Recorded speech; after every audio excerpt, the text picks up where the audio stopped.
Paalala po muli sa mga magulang, bantayan ang inyong mga anak habang naglalaro sa labas ng inyong mga tahanan, lalo na po sa mga maruruming lugar. Pasintabi po sa mga nanananghalian. Ayon po kasi sa isang pag-aaral, 4 sa bawat 10 bata sa public schools ang may bulate o tinatawag na chronic worm infection. Balitang hatid ni Cedric Castillo.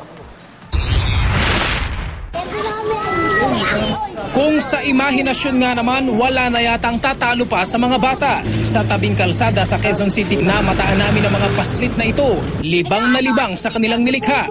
Mga animoy ilog na kinahig sa lupa, mala dam system na pinagtumpok-tumpok na putik, at may irrigation pa. Pinapataas. Yung Putik. tapos, Para di tumapong tubig. Para lumusik yung tubig dito palabas. doon sa straw. Opo. Masaya nga sila kung titingnan. Yun nga lang, ang kanilang gamit, kamay, ang water supply, tubig kanal. At sa gitna ng paglalaro, nakuha pang magmerienda ng batang ito. Sa kabila ng inosenteng katuwaan, ito ang nakakalungkot. Anong pwedeng makuha na sakit pagka ganyan sa tubig? Agnat. Dahil? Saan galing? Ay nang daga. Bulate. Bakit naglalaro pa kayo? Siyempre masaya lang. Hindi pa naman po ako nakakasakit eh. Ang 3 taong gulang na batang ito, bantay sarado ng kanyang nanay. Hindi pa raw kasi matiyak kung paano niya nakuha, pero meron daw itong alaga sa tiyan. Kasi sabi niya, kati-kati daw. Ayun nga, nakita ko may bulati, manipis, tapos mahaba, malagkit.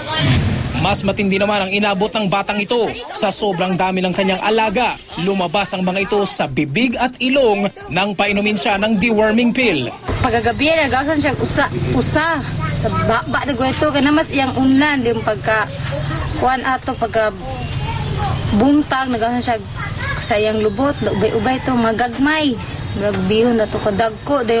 Sa isang survey na ginawa ng University of the Philippines at Department of Health, 44% ng mga bata sa public school sa Pilipinas ang positibo sa pagkakaroon ng bulate o chronic worm infection.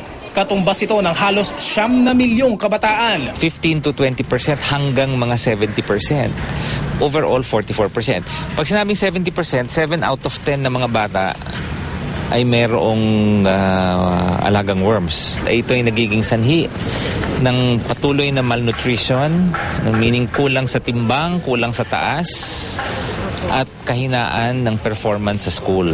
Iba't ibang uri ng bulate ang pwedeng mamahay sa sikmura ng tao, mula sa maninipis at maiikling vermicularis hanggang sa ascaris na higit na mas mahaba. Lahat ng ito galing sa mga duming maaaring nahawakan o kahit kumapit lang sa atin.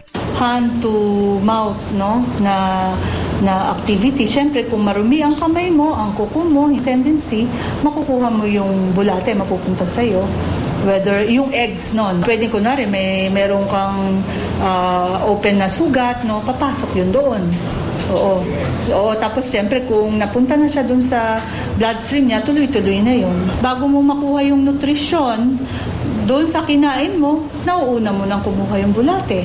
So yung tendency, nagiging malnourished yung tao o yung bata. At kung akala ng marami sa lagusan lamang ng dumi, maaaring dumaan ang mga parasite na ito. Ayon sa mga doktor, kahit sa ang butas ng katawan at sa pinakamalalang kondisyon. Yung bulate lumabas sa daanan ng hangin, pwedeng magbara doon yun at ikamatay ng tao.